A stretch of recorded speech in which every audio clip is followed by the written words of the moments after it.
Results of the MSU corn and soybean variety trials will be available soon. The DNR needs more deer heads, and MAEAP is a signature away from being extended. I'm Janelle Brose, and this is Farm News 5.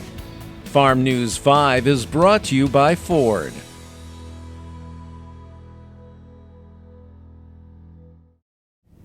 Michigan State University is releasing its 2021 corn and soybean performance trials. Conducted annually, the trials are designed to provide an unbiased look at the performance of hybrids submitted to MSU by private seed companies. Over 20 different companies submitted 194 soybean varieties for this year's trials, which were conducted at 8 locations across the state.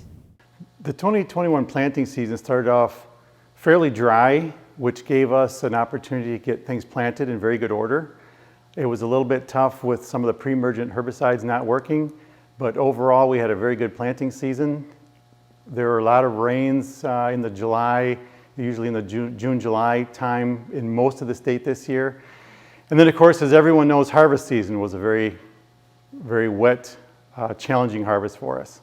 We started off October 1st with harvest, a very good time, and then we got rained out October 2nd. So after that, we were battling dry weather, dry beans, the ground, wherever we could get on as best we could. And then we had a really good stretch in early November, and we got a lot of plots harvested and a lot of good data at that time. The Michigan Soybean Committee has a project they've been funding to try to encourage seed companies to submit some earlier varieties. And this year, some of those earlier varieties did very well, especially in the Thumb area and over in Allegan County. All of the locations in the south got a lot of rain during harvest time. It was very difficult to get those out. Our highest yielding location this year was in our Ingham County trial over near Weberville. Similar trials were conducted by MSU on corn varieties to determine what rose as the cream of the crop. We got really lucky with this planting season. The long stretch of dry was a little too dry after a while, but it allowed us to get everything planted in a really timely manner. I think our last planting date was June 1st, which I can't beat that when I have 13 locations to get to.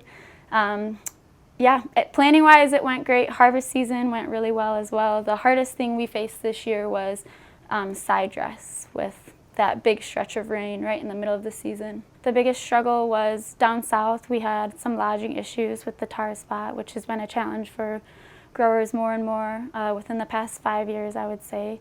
Because of that, they got a big windstorm late in the season, and we had a couple locations with quite a bit of lodging.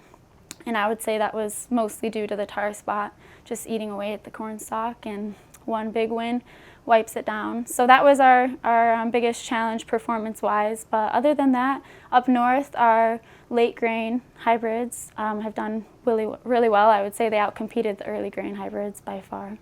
Blome believes the biggest value of the corn and soybean trials is providing unbiased research to the state's growers.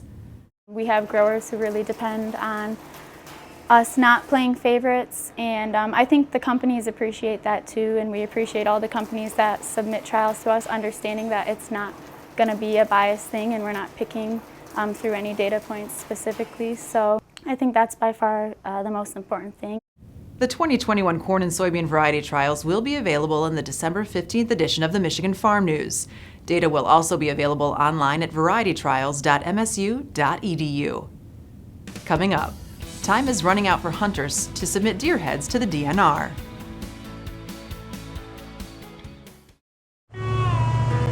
There's torque. Then there's 1,050 pound-feet of available best-in-class torque. There's towing. Then there's up to 37,000 pounds of available best-in-class towing. There's backing up a trailer. Then there's backing up with available class-exclusive Pro Trailer Backup Assist. In other words, there are trucks, and then there's the new Ford Super Duty, the most capable heavy-duty pickup truck ever built. The clock is ticking for deer hunters to submit deer heads to ensure the state hits its USDA TB testing requirements. With USDA to continue our split state status, the state of Michigan, as well as its producers, had to agree on more preventative protection measures on farm, as well as focus on reducing disease risks from wildlife populations. Also included is the requirement that the state of Michigan has to test so many deer head, both within the core area as well as the surrounding counties. Specifically, within the core area, Michigan is required to test 2,800 deer heads within Alcona, Alpena, Oscoda, and Mount Morenci. The state of Michigan is required to test 300 deer per county in the surrounding counties, with 500 deer being required to be tested in Presqu'île. Last year, Michigan fell short of required testing quotas, putting its split state status at risk. That status allows most of the state to be considered TB-free, while 11 counties are subject to testing requirements. Failure to meet our deer head requirements puts us out of compliance with our current MOU. This could lead to additional restrictions on cattle movement, as well as more testing required for cattle in those areas. This would be devastating to producers, not only costing them more money, but also taking up more time. There is still more hunting season left. December 3rd kicked off muzzleloader season and goes until December 12th. Late antlerless season goes from December 13th until January 1st. Michigan Farm Bureau encourages all hunters in the Northeast to bring any harvested deer to a DNR check station to be tested. You can find the nearest check station at michigan.gov/deercheck.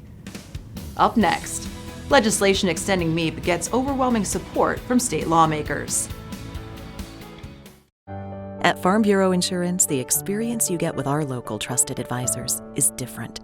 From financial security to a helping hand, Farm Bureau understands the experience matters. Find an agent who can protect what matters to you. Michigan agriculture's gold standard for voluntary environmental stewardship is a signature away from being extended for another 4 years. Legislation extending the sunset on the Michigan Agriculture Environmental Assurance Program, or MAEAP, passed the Michigan House Thursday with overwhelming bipartisan support. The legislation passed the Senate last month by a wide margin as well. The legislation now goes to Governor Gretchen Whitmer for her signature. The legislature had until the end of the year to pass legislation extending the program. A big announcement from the Michigan Milk Producers Association this week. The cooperative is acquiring Superior Dairy out of Canton, Ohio. The move includes several subsidiaries, which will create a multi-state dairy manufacturing and innovation campus with locations in Michigan, Ohio, and Indiana. The facilities will support more than 625 jobs and service dairy farmers across the Great Lakes region. The deal is expected to close at the end of the year. A Nashville, Michigan creamery is churning out winners. Moo-ville Creamery recently took home top honors from the North American Ice Cream Association's annual contest. Their chocolate ice cream, simply dubbed chocolate, won a blue ribbon and beat out 125 other entrants in the chocolate category for the honor.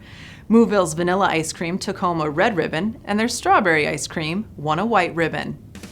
For more news and videos, visit MichiganFarmNews.com or the Michigan Farm Bureau channel on YouTube. With Farm News 5, I'm Janelle Brose. Have a great week of farming.